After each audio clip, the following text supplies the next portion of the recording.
Con Jenny Dador, secretaria ejecutiva de la Coordinadora Nacional de Derechos Humanos, a quien, como siempre, damos la bienvenida al vuelo. Jenny, ¿cómo estás?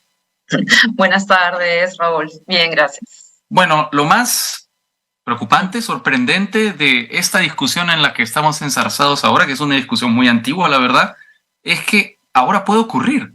Yo creo que eso es lo que realmente debería preocuparnos. Es decir, que como están las cosas, no hay absoluta certeza de que el Estado cumpla con sus compromisos internacionales y no denuncie el Pacto de San José. No sé si tú estás de acuerdo.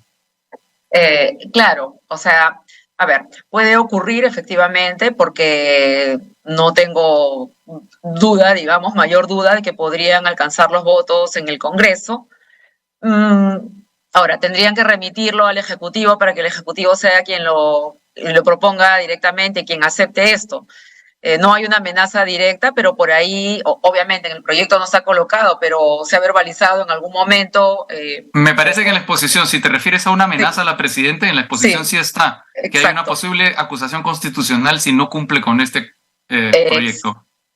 Exacto, ¿no? No está puesto directamente en el texto, pero está en los fundamentos, ¿no? Entonces, es una amenaza velada de decir, bueno, o te retiras, ¿no? O nos retiras de la convención o nos retiras de la convención. Sin embargo, claro, ¿cuál sería la efectividad de esto? Si, digamos, tiene que ver con garantizar impunidad para los asesinatos, ejecuciones y masacres cometidos en los últimos tiempos a raíz de las protestas, en realidad no tendría mayor efecto ahí, porque luego de la denuncia, digamos, tiene que transcurrir un año adicional y todos los hechos que se produzcan hasta esa fecha en realidad van a tener la posibilidad de ser revisados por la Corte, ¿no? Eso por un lado. Lo otro es la Corte Interamericana, la Comisión, lo que hacen es encontrar o sancionar responsabilidades estatales. La Corte Interamericana no juzga a personas, no va a juzgar a Dina Boluarte, a Alberto Tarola, no. Va a encontrar la responsabilidad en el Estado peruano, ¿no? Por no haber cumplido con los protocolos, por no garantizar, etcétera, etcétera, ¿ya? Pero no juzga a las personas. El juzgamiento, digamos, internamente sí hay... Sí. La justicia nacional es la que se va a encargar de buscar las responsabilidades individuales, ¿no? Eso por un lado. Y también es importante que, aun cuando saliéramos de la Corte, o sea, el riesgo de encontrar responsabilidades individuales en lo internacional estaría en todo caso en la Corte Penal Internacional.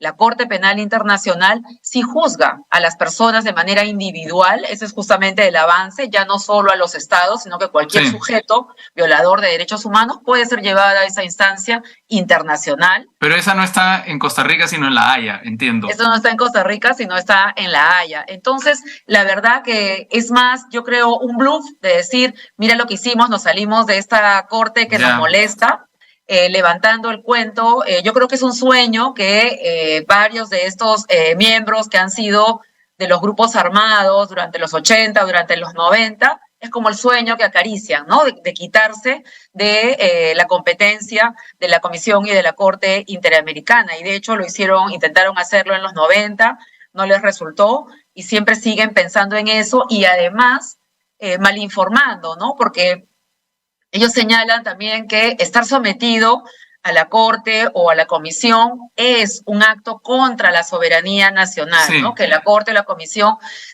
digamos, atentan contra la soberanía nacional. Sin embargo, ha sido más bien el Estado peruano, en un ejercicio de acto soberano, el que decidió firmar este compromiso y someterse a la jurisdicción de la Corte y también de la Comisión, en su ejercicio soberano. Esto es, digamos, en macro o en internacional, lo que sería en lo interno y en pequeñito, cuando los ciudadanos, ¿no? Renunciando a parte de nuestras libertades, le otorgamos al Estado, el monopolio de la violencia. Le otorgamos el monopolio de la violencia. Es decir, entre nosotros no nos vamos a matar, no vamos a hacer armas, eso lo tienes tú. Sí.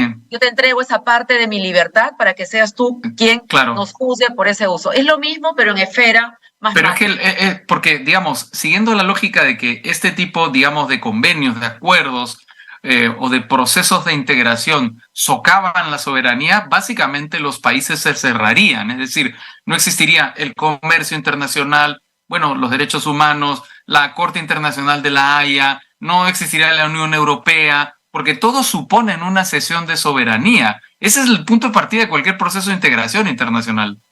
Todos suponen efectivamente una cesión de soberanía y también suponen el cumplimiento de unos principios o acuerdos mínimos entre los países. Y ese mínimo de cumplimiento son justamente, en este caso, los derechos humanos, ¿no? Sí. Y que también tienen una importancia muy grande el día de hoy en todo lo que tiene que ver con las inversiones y las empresas. Es más, Sí.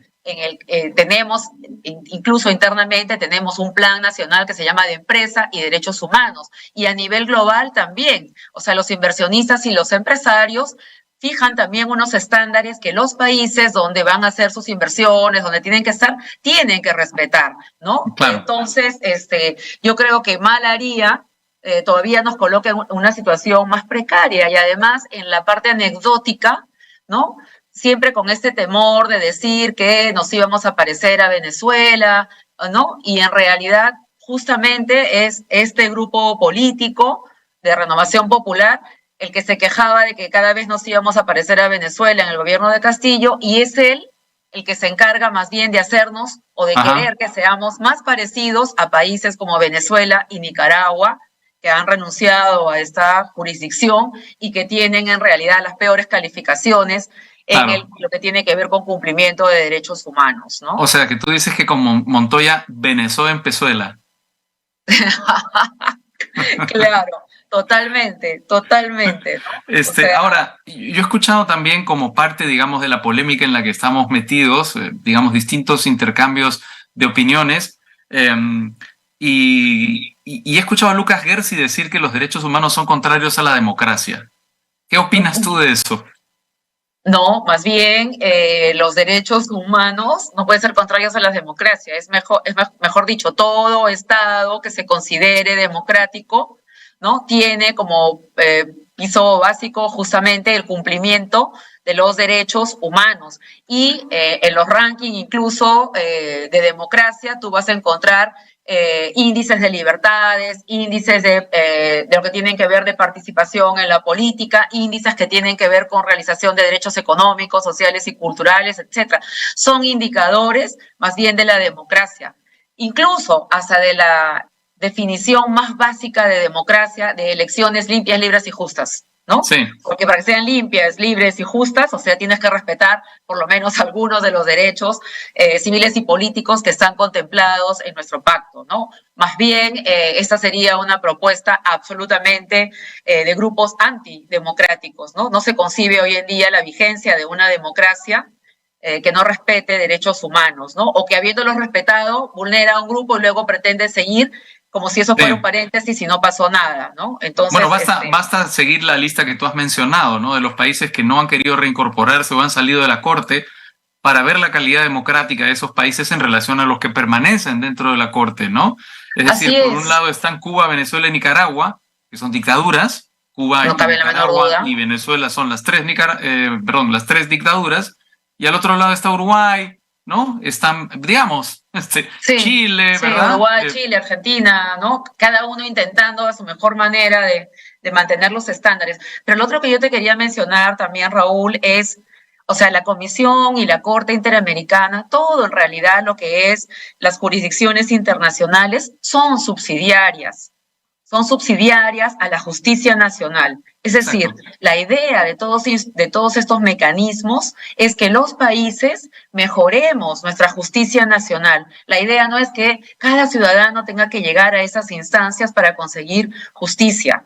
Lo que ha ocurrido en el Perú es que más bien hemos tenido una sobredemanda hacia estos mecanismos, porque la verdad que no se encontraba justicia en lo interno, ¿no? Y dicho sea de paso, la justicia es uno de los ámbitos donde los ciudadanos y ciudadanas peruanas, según la encuesta de NADES de desigualdades del año 2022, es el ámbito donde la percepción de desigualdad supera el 80%, ¿no? Entonces la gente siente que no encuentra justicia en su país, salvo algunos casos pues paradigmáticos, pero el gran grueso de la población no encuentra la justicia o esta tarda 15, 20. Entonces, si nosotros mejoráramos la justicia nacional, cada vez tendríamos que recurrir menos a los organismos internacionales, ¿no? Entonces estamos hablando de una justicia que es subsidiaria y que por eso para las ciudadanas y ciudadanos es tan importante.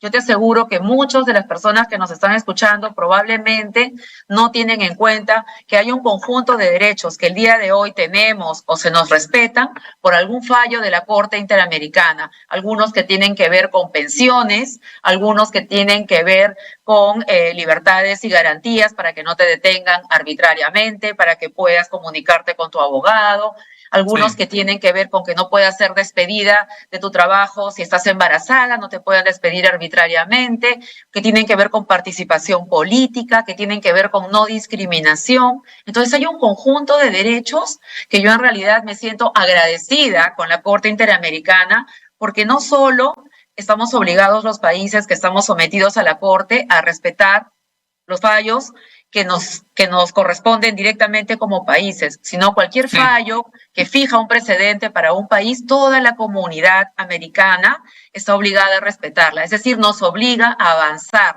como grupo regional, como continente, a avanzar de manera conjunta, ¿no? Y eso facilita, como tú dices, la integración, ¿no? Un piso mínimo para todos los países en la región. Ahora, parte de los argumentos dicen que, para salirnos, dicen que por fallos de la Corte Interamericana de Derechos Humanos se ha indemnizado terroristas, se ha liberado terroristas y se ha humillado a las fuerzas del orden de nuestro país.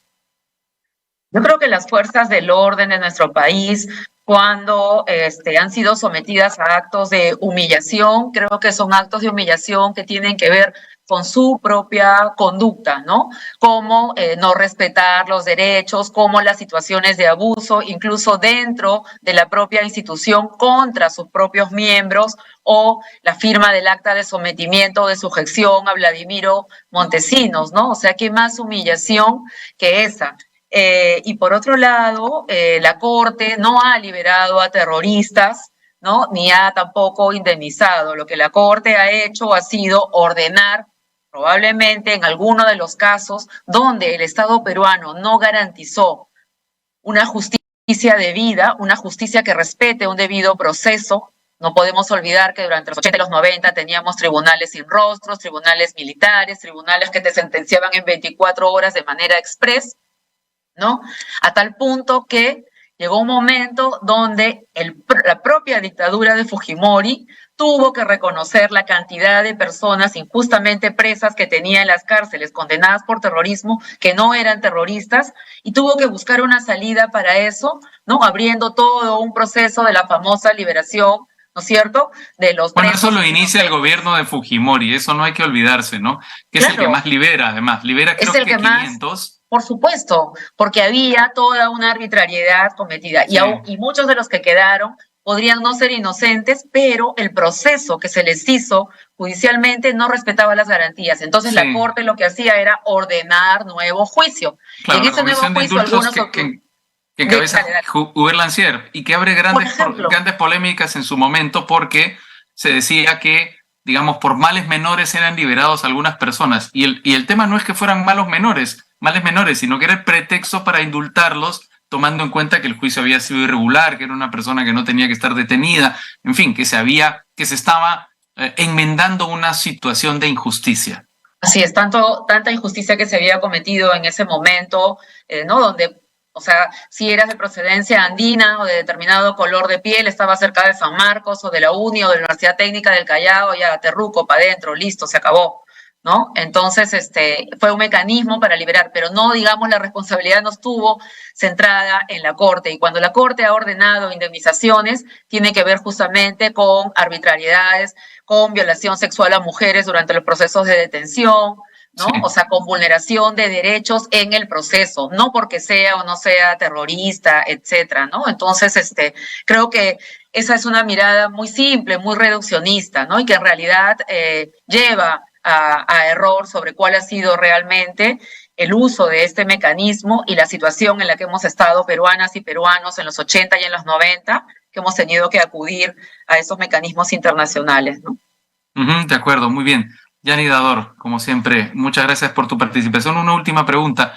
La coordinadora ha presentado a nivel nacional la campaña CBR+20.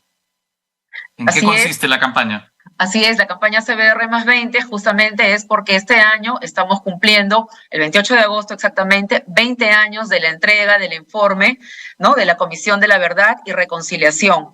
Y estamos, digamos, haciendo una revisión, ¿no es cierto?, de nuestros pendientes, de los avances, de cómo, si hubiéramos realmente implementado todas las recomendaciones y reformas que estaban en este informe, hubiéramos podido avanzar y no estaríamos en la crisis que hoy día estamos, en una crisis democrática, en una crisis de derechos humanos, ¿no? Y también, por supuesto, planteando que solo la justicia hace la paz, ¿no?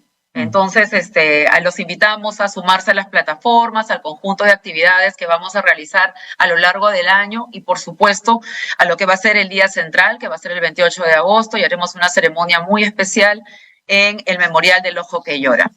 Muy bien. Muchas gracias nuevamente por tu participación, Ana Arguello. Un gran saludo. Hasta pronto. Chao. Que estés muy bien.